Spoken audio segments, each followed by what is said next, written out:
front position, he would say to me, you know, I think it's wonderful that you get to do this, but when we are at home, would you please let me be out front? Please put me on top. He struggled with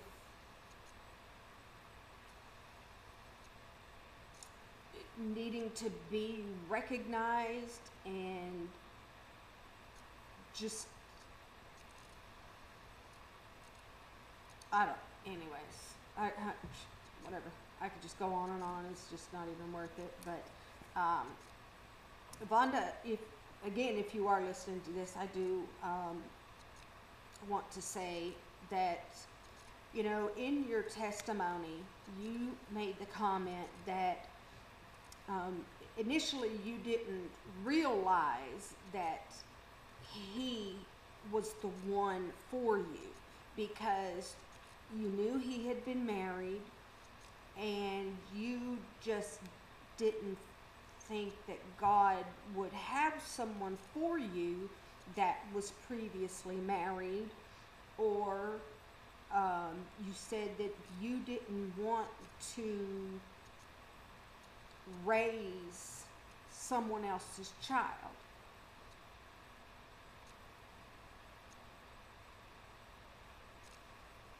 You didn't want to raise or be a mother or whatever, just someone else's child. And, you know, I know that I heard this, you know, years ago when I first heard your testimony, but to hear it now that there is all this time that has passed, the disregard for him, lack of phone calls, lack of interest, just nothing. And again, you may say, well, it's not my place. Yes. Yeah. You know what your place is in this situation. But you summed it up back then when you say you didn't want to raise somebody else's kid. So maybe, just maybe, that is part of the reason why God has not blessed you with your own child. That and maybe those, you know, 3 abortions that you talked about in your testimony. I mean, that could have messed you up physically. But, you know, who am I to say? I don't know. Anyway, your last video that I had talked about in my last video where Vonda was talking about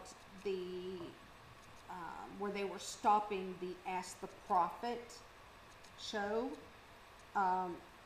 Something interesting that I noticed was when you came into the room, now of course you didn't show yourself because you said you didn't have any makeup on or anything like that, but when you walked into the room, the camera panned over in front of the television and you said that you were in the living room doing your daily job. And I wrote it down. Let's see which one's the one. There we go. Anyways, it said that you pray till about noon, then you check out the news to see what's going on so that you could know what God wants to talk about.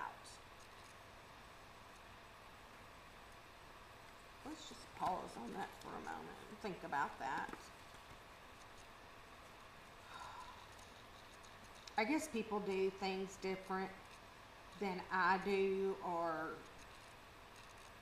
maybe I'm the one that's just all messed up because, you know, if I sit in front of a television or a computer and listen to something, if I do that as my job, or whatever, that is in my head, it's in my heart, it's in my spirit. And then all that, then I'm going to go and pray and, or just sit and just wait for God to talk to me with all of that. How much of that really is of God that you are hearing? How much of it is of God and how much of it is just some news reporter on CNN? And it sounds like that very well could be who you might be listening to, because there's a lot of Trump bashing. So this is certainly not the way it was done a long time ago. They didn't have TVs, and they were hearing from God. They didn't have radios, computers, none of that. They heard from God. They meditated, they fasted, prayed. They weren't filling up their spirit with constantly negative news, CNN. I don't know, you may not watch something, whatever. It doesn't matter. So, anyways,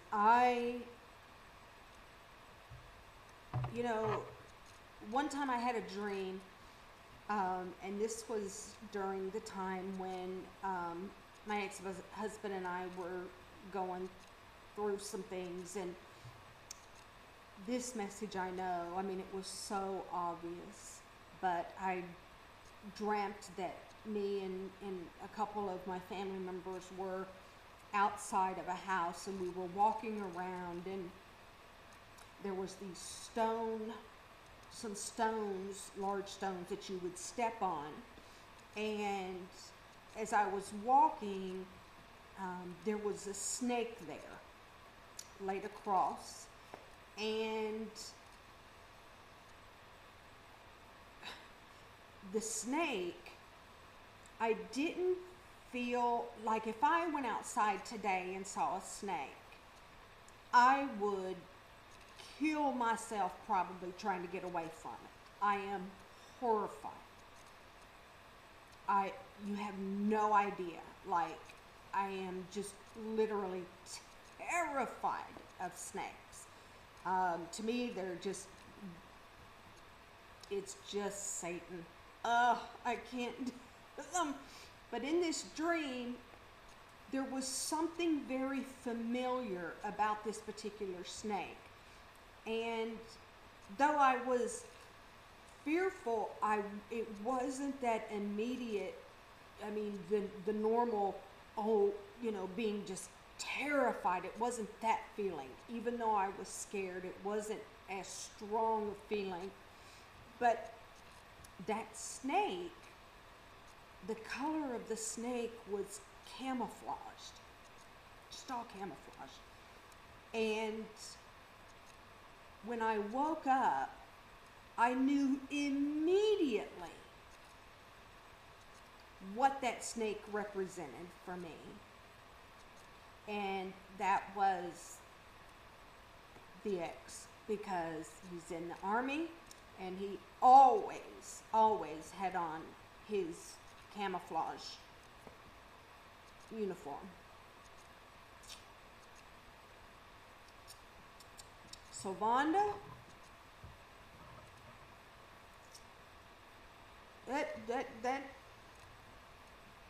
that symbol was dead on for me.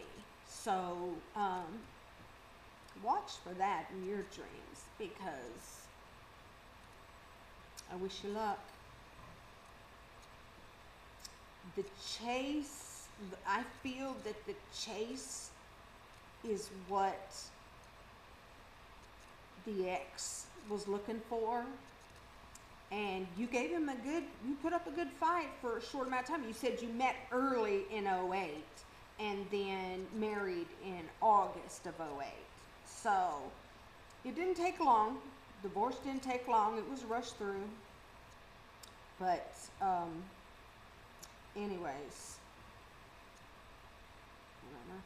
So I hope you guys have a fabulous day. Thank you so much for letting me just ramble and carry on. And it's so difficult for me to sit by myself and just try to have a conversation at a screen. That's why my videos in my car are easier, because at least I'm doing something. I'm driving. Unlike today where I'm just sitting here. So, I love you guys so much. You're just good for me. And I guess, when sometimes you think that you're strong and that you've healed and all these different things, but then I feel sometimes if something causes me to get weepy, then I feel weak, and I feel that